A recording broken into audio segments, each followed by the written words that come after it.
जी next recap में आपका स्वागत है। वीडियो की स्टार्टिंग में हम देखते हैं वो जगह पूरी तरह से तबाह हो चुका होता है और वहाँ पे उस विश्व का गला कटा हुआ होता है। अपना एमसी आते हुए कहता है, हाँ मैं अभी उसके एनर्जी को फील नहीं कर पा रहा, मैंने उसकी लाइफ को खत्म कर दिया उस सिंगल स्ट्राइक के साथ, और वो चीज बहुत ही ज्यादा डेंजरस था। हे सुलिफेन, मैं इस बार तुम्हें मेरे सिस्टर की फोटो कार्ड्स को दे दूंगा जैसे कि मैंने प्रॉमिस किया था। ये बात सुन के तुम्हें कैसा फील हो रहा है? क्या तुम खुश हो? और सीता ने भी इस बार हमारी बहुत ज्यादा मदद किया है। सीरियसली जब हम एकेडमी चले जाएंगे तो मैं ओफेलिया के सामने सीता के बारे में बहुत बड़ी बड़ी बातें करूंगा, तो जल्दी से उठ जाओ तुम लोग। ऐसा कह के वो अपने तलवार को जमीन पे धंसा के उठने की कोशिश करता है और कहता है हम लोगों को एक साथ वापस जाना चाहिए। तो सुलिफेन और सीता जल्दी से मेरी बातों का जवाब दो, तुम कुछ भी जवाब दे सकते हो तो प्लीज कुछ तो बोलो। ऐसा कह के वो अपने स्वॉर्ड को जोर से टाइटली पकड़ता है, लेकिन तभी उसको महसूस होता है और वो कहता है डैम इट, ये अभी क्यों होना था? वो ब्लड मैजिक से मैंने जो पावर बूस्ट किया था, जो मैंने एम्पलीफाई किया था, वो सारा एबिलिटी अभी जा रहा है। ऐसा कह के वो दर्द के मारे बहुत ज्यादा चीता है और कहता है नहीं अभी नहीं हो सकता। फिर वो अपने मन में सोचता है मुझे कैसे भी हो इन लोगों को बचाना पड़ेगा। नहीं नहीं, ऐसा कह के उसकी आंख बंद होने लगती है और वो वहीं पे बेहोश हो जाता है। फिर तभी हम देखते हैं वहाँ पे थंडर आता है और कहता है बड़े भाई क्या हम सच में ऐसे एक्टिवेट करें? तो रैगिंग गस्ट कहता है थंडर, इस डिवाइस को जो स्पेल एक्टिवेट कर सकता है वो तुम्हारे अंदर कार किया गया है और हमारे ट्राइब में बस तुम इकलौते इंसान हो जो कि इसे ऑपरेट कर सकता है। इसी वजह से सभी लोगों ने अपने आप को सेक्रीफाइस किया ताकि वो तुम्हें बचा सके और हमारे ट्राइब के लेगेसी को आगे बढ़ा सके, लेकिन हम इस प्लेस को प्रोटेक्ट करने में नाकामयाब रहे। अगर ये दोनों यहाँ पे नहीं होते तो आज सब कुछ खत्म हो जाता। तो थंडर हेजिटेट मत करो, हमारे ट्राइब को बस लॉयल्टी और ऑनर की बात पता है तो हम ये जरूर करेंगे और मैं इस और को ब्रेक करने के लिए रेस्पॉन्सिबिलिटी लेता हूँ। तो थंडर इसे ओपन करो। तो वो थंडर ओपन करने के लिए स्पेल करता है जिसके वजह से उसकी राइट आंख चमकने लगता है और उसके माथे पे जो टैटू बना होता है वो चीज भी चमकने लगता है और वहाँ पे बहुत ज्यादा लाइट आने लगती है और वो जगह एक्टिवेट होने लगता है। हम देखते हैं वो हार्ट के सामने थंडर खड़ा होता है। रैगिंग गस्ट कहता है प्लीज इन लोगों को संभाल लो, जीरो स्पिरिट ऑफ डिनार। हम देखते हैं उस हार्ट से बहुत ज्यादा रोशनी निकल रही होती है और वो रोशनी नीचे आ रही होती है और सुलिफेन एमसी और सीता को हील कर रही होती है। आपने एमसी को थोड़ा थोड़ा होश आने लगता है। वो मन में सोचता है आखिर ये क्या है, ये फीलिंग, ये वार्म फीलिंग। फिर तभी रैगिंग गोस्ट कहता है रोनन क्या तुम उठ गए? मुझे बहुत ज्यादा अच्छा लगा कि मैं तुम्हें फेयरवेल कह सकता हूँ। फिर अपना एमसी कहता है थंडर। फिर वो रैगिंग गोस्ट कहता है सुलिफेन और सीता वो लोग भी जल्दी से हील हो जाएंगे तो तुम्हें चिंता करने की जरूरत नहीं है। फिर अपना एमसी कहता है क्या तुम किस बारे में बात कर रहे हो? ये ऐसा कोई चोट नहीं है जो कि इजीली हील हो सके और वो रिडिकुलसली इमेंस पावर क्या है? फिर वो रैगिंग गोस्ट कहता है जैसे कि मैंने तुम्हें पहले भी कहा था कि मैं इस पावर के सोर्स के बारे में कुछ भी नहीं जानता, मुझे बस इतना पता है कि ये मंदिर को हार्ट कहा जाता है और हमें एक असाइनमेंट मिला था प्रॉमिस डे के लिए और ये जगह एंशिएंट डिवाइस को एक्टिवेट करने के लिए पावर को स्टोर करके रखता है और उसका मतलब ये है कि जब हमारे लिए एक ग्रेट थ्रेट आएगा तो हम उसके खिलाफ खड़े हो सके। लेकिन हमारे लिए एक रूल बनाया गया था जो कि हमें इसका इस्तेमाल करने के लिए मना करता है जब तक कि वो बड़ा दिन ना आए। लेकिन आज के दिन जो भी हुआ मैं उम्मीद करता हूँ कि मेरे एंसेस्टर ये समझेंगे। आफ्टर ऑल मैं मेरे ट्राइब के खातिर तुम्हारे काइंडनेस को रिपे कर रहा हूँ। ये बात सुन के अपना एमसी शॉक हो जाता है। फिर रैगिंग गोस्ट कहता है रोनन आज जो एनर्जी खत्म हो रहा है उसको रिस्टोर करने के लिए और सिरिन को बाहर के एनिमीज से प्रोटेक्ट करने के लिए यहाँ पे एक कंप्लीट सीलिंग बैरियर लग जाएगा जिसको कि अंदर से या फिर बाहर से तोड़ा नहीं जा सकता और ये पूरे दिनार के ऊपर ये बैरियर लग जाएगा। और एज ए फेलो वॉरियर्स मैं ये बिलीव करता हूँ कि तुम हमारे इंटेंशन को समझोगे और उससे ज्यादा इम्पोर्टेंट चीज मैं ये प्रॉमिस करता हूँ जब वो दिन आएगा जब हमारे दोनों वर्ल्ड फिर से कनेक्टेड हो जाएंगे तब अगर तुम्हारे सामने कोई भी एनिमी आए तो चाहे वो कोई भी हो डिनार हमेशा तुम्हारे साथ रहेगा। ऐसा कह के वो मुस्कुराता है और कहता है फेयरवेल माय फ्रेंड्स। फिर सीन शिफ्ट होता है। हम देखते हैं डेजर्ट के बाहर का सीन। अपना एमसी और सुलिफेन वहाँ पे टेलीपोर्ट हो चुके होते हैं। अपना एमसी एकदम शॉक में होता है। हम सामने देखते हैं वो जगह एकदम धुआं धुआं हो गया होता है और वहाँ पे बैरियर लग चुका होता है। अपना एमसी और सुलिफेन वहाँ खड़े हुए आगे देख रहे होता है। सुलिफेन कहता है आई गेस अभी डिनार में एंटर करना पॉसिबल नहीं है क्योंकि इस जगह को पूरी तरीके से बैरियर ने कवर कर लिया है और अभी देखिए ये लग रहा है कि डिनार का परसेप्शन बहुत ज्यादा वीक होते जा रहा है। ये जरूर एंशिएंट मैजिक की वजह से ही होगा। वो लोग ये कोशिश कर रहे हैं कि लोग उनके एग्जिस्टेंस के बारे में एंटायरली भूल जाए। फिर अपने एमसी कहते हैं हाँ अभी इनके लिए यही बेस्ट है क्योंकि कौन जानता है कि कब उन लोगों के जैसे मॉन्स्टर्स वापस आ जाएंगे इन लोगों को ढूंढते हुए। फिर सुलिफेन कहता है हाँ ये बात सच है। फिर वो शांत हो जाता है और कहता है टेरेलिन स्ट्रॉन्ग था, इवन हम दोनों ने डेथ के लिए भी प्रिपेयर कर लिया था फाइट करते हुए, लेकिन लक हमारे साइड था इसी वजह से हम जीत पाए। और उस आदमी ने कहा था कि वो एक बिशप है साउदर्न डिस्ट्रिक्ट का, जिसका मतलब ये है कि उसी की तरह स्ट्रॉन्ग आदमी अभी भी यहाँ पे भरे पड़े हैं। और उसने किसी मिस्टीरियस पर्सन के बारे में बताया था जिसका नाम है लाइक ऑफ फोर्स, जिसको कहा जाता है the sword of the stars. अगर ऐसा ही चलता रहा तो शायद हम हमारे प्रीशियस लोगों को प्रोटेक्ट नहीं कर पाएंगे। तो मेरी बात सुनो रोनन, हमें कैसे भी हो स्ट्रॉन्गर बनना पड़ेगा ताकि हम इजिली उनके साथ फाइट में जीत सके। हमें इतना ज्यादा स्ट्रॉन्गर बनना पड़ेगा ताकि हम एक दूसरे के ऊपर रिलाई ना कर सके। अभी के लिए मेरे दिमाग में बस यही चल रहा है। उसकी बात सुन के अपने एमसी हंसते हुए कहता है हाँ, क्रांसा के यंग मास्टर से ये बात सुन के अच्छा लगा। फिर सुलिफेन कहता है हाँ चलो हम इतना ज्यादा प्रैक्टिस करेंगे कि हमें आज की तरह सफर करना ना पड़े। फिर अपना एमसी जाने के लिए तैयार होता है और कहता है तो चलो चलते हैं, हमारा काम यहीं पे खत्म हो गया है। लेकिन तभी सुलिफेन उसके कंधे पे हाथ रखता है और कहता है रुको, तुम्हारा क्या मतलब कि हमारा काम खत्म हो गया है? तुमने अभी तक मुझे पे नहीं किया है। ऐसा कह के वो बहुत ज्यादा डरावना लग रहा होता है। फिर अपने एमसी कहता है क्या बोल रहे हो? फिर सुलिफेन कहता है तुमने अभी तक मिस इरिल के फोटोज को मुझे बिल्कुल नहीं दिया है, तो जल्दी से 8 टाइप्स ऑफ फोटोज को मुझे दो और अपना प्रॉमिस को पूरा करो रोनन। फिर अपने एमसी कहता है तुम पागल कमीने। फिर सीन शिफ्ट होता है, हमें बताया जाता है उस जगह से इंपीरियल कैपिटल जाने की रास्ता एकदम शांत था। ऑफ कोर्स ऑर्डर के द्वारा ट्रैक ना किया जाए इसके लिए हमने बहुत सारे मानस को इधर उधर फैला दिया था, जबकि टेरानिल भी इससे फुल हो गया, तो मुझे लगता है कि इसके वजह से हमें ट्रेस नहीं कर पाएंगे वो लोग। फिर वो एक बग्गी वाले के पास आ जाते हैं जाने के लिए। हम देखते हैं अपना लवर बॉय मिस इरिल की फोटो को लेके एकदम मुस्कुरा रहा होता है। अपना एमसी को वो चीज देख के बहुत ज्यादा गुस्सा आ रहा होता है। अपना एमसी उसके गालों पे एक खींच के मारता है। फिर हम देखते हैं वो लोग उस बग्गी पे बैठ के होते हैं जाने के लिए। वहाँ पे अंदर अपना एमसी सोचता है हमारा इस ट्रिप का गोल था डिनार का मैजिक स्टोन, और लकीली हमें ये सब मिल भी गए। और उसके साथ साथ गस्ट ने भी अपना प्रॉमिस को भूला नहीं। उस आदमी को अच्छे से पता है कि लोगों को रिपे कैसे करते हैं। एंड समहाउ हमें आगे आने वाली बैटल की थोड़ा सा स्पॉइलर भी मिल गया, और मैं इसे सरप्राइज गिफ्ट के तौर पे इस्तेमाल करूंगा। और ये चीज सोच के मुझे किसी की याद आ रही है जिससे ये चीज शूट करेगी। ऐसा कह के वो सोच रहा होता है। हम देखते हैं भाई अपना लवर बॉय मिस इरिल की फोटो को छोड़ नहीं पा रहा है, देख के एकदम ब्लश करे जा रहा है। फिर शिफ्ट होता है, हम देखते हैं अपना एमसी और सुलिफेन फाइट कर रहे होते हैं। अपना एमसी कहता है हाँ, जाते वक्त मैंने सुलिफेन के साथ फाइट किया क्योंकि बिशप के साथ जब हम बैटल कर रहे थे उस दौरान हमको वीक फील हुआ और इसलिए हमने प्रैक्टिस किया, लेकिन ये नॉर्मल से ज्यादा फियर्स था। फिर उनकी फाइट खत्म हो चुकी होती है। अपना एमसी कहता है सुलिफेन जब तुमने बिशप के ऊपर अपना आखिरी बार किया था, वो मोमेंट जब तुमने एवेकन किया था, क्या तुम्हें वो याद है कि वो कैसा था? जिसको सुन के सुलिफेन शांत होता है। फिर वो नीचे मुंह करके कहता है मैंने विंड का साउंड सुना था, ये डिस्ट्रक्टिव और रफ स्टॉर्म नहीं था, बल्कि ये शांत और जेंटल नेचर जैसा था। जिस मोमेंट में मैं उसे सुना तो मुझे ऐसा लगा कि मैं उसे काट सका हूँ। हाउएवर बस इतना ही, क्योंकि मुझे बस थोड़े से मोमेंट के लिए ही वो रियलाइजेशन हुआ, क्योंकि मैं तभी डेस्परेट था और अभी मैं इसको सुन नहीं पा रहा हूँ दोबारा। ऐसा कह के वो अपने मुट्ठी को बंद कर लेता है और कहता है जबकि मैंने ये बात को देख लिया है तो मुझे इसे जरूर फॉलो करना चाहिए और मैं इसे इस बार अपना बना के रहूंगा। फिर अपना एमसी मन में सोचता है इसको पता नहीं है कि इसका वर्ड्स कितना ज्यादा मीनिंग को होल्ड करते हैं। उस पावर को अपने हाथ में लेना मतलब कि वो बनेगा the calamity of his past life, जो कि रैंडमली इस अर्थ में घूमता रहता है स्टॉर्म की तरह और सिंगल हैंडेडली वॉर को खत्म कर देता है। ये क्रेजी साउंड करता है, लेकिन हाँ अभी का सुलिफेन उसकी तरह जरूर बनेगा और ये जल्द ही होगा। हम देखते हैं अपना सुलिफेन, भाई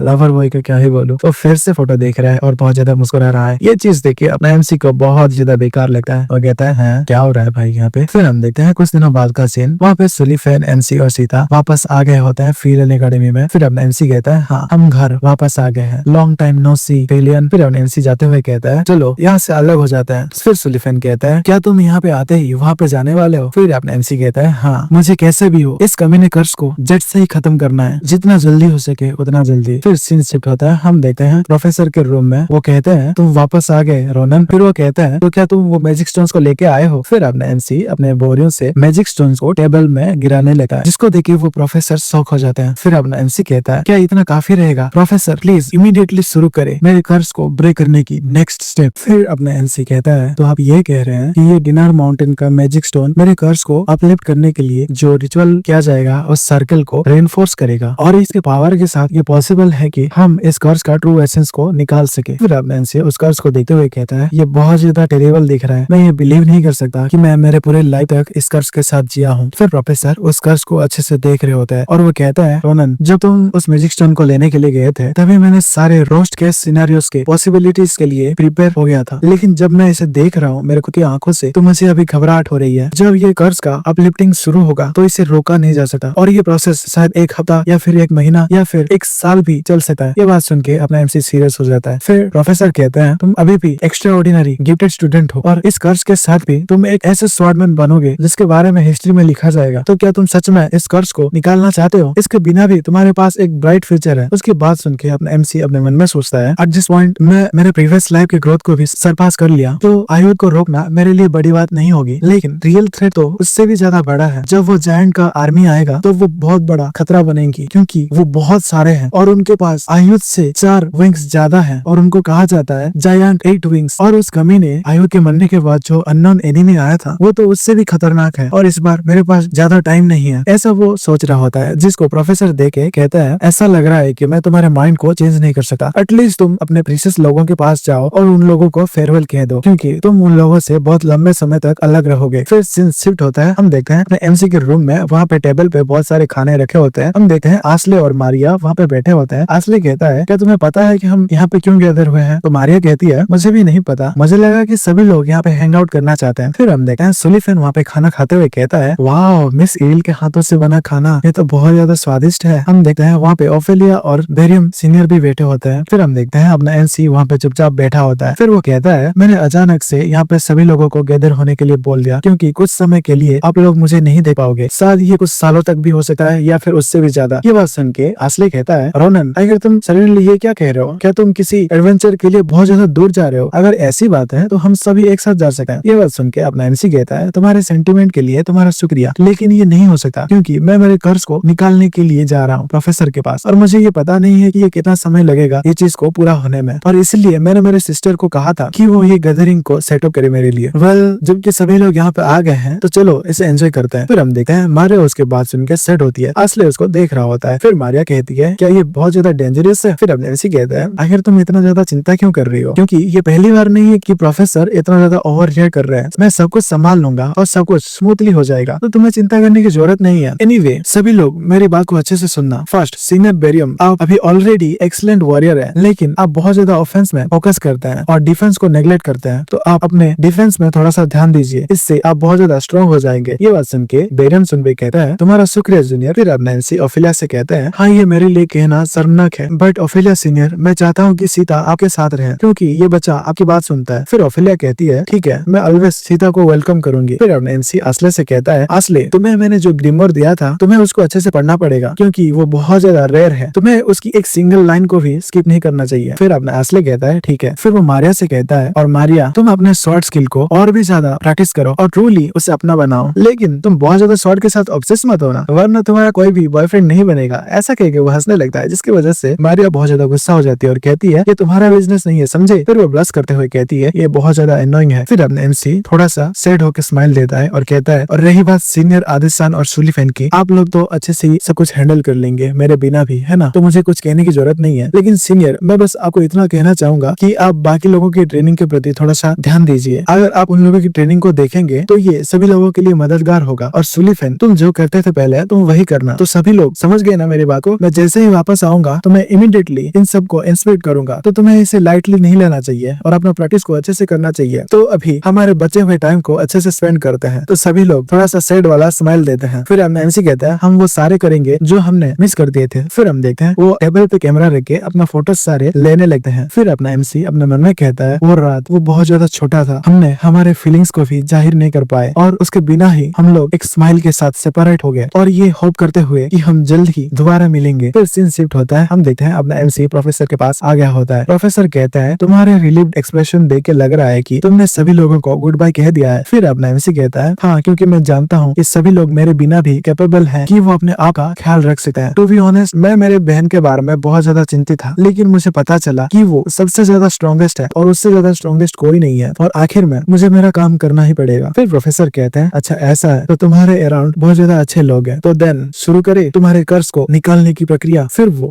उस कर्ज को निकालने की कोशिश करने लगते हैं और कहते हैं रोनन, हम दोबारा मिलेंगे एक स्माइल के साथ। ऐसा कह के वो उस प्रक्रिया को स्टार्ट कर देते हैं। फिर अब नैन्सी कहता है ऑफ कोर्स। फिर वो अपने मन में सोचता है मुझे तो पता नहीं था कि मैंने जो कहा था कि हम जल्दी मिलेंगे, उस प्रॉमिस को पूरा करने के लिए इतना ज्यादा लंबा समय लग जाएगा। भाई राइटर ने एकदम खतरनाक मोड पे आके इस स्टोरी को छोड़ दिया है, और जैसा इसके चैप्टर्स को पढ़ के लग रहा है उससे ये बात पता चलता है कि इसके आने वाले चैप्टर्स एकदम क्रेजी होने वाले हैं। तो मैं मिलता हूँ आपको अगले चैप्टर्स में, तो तब तक के लिए बाय बाय।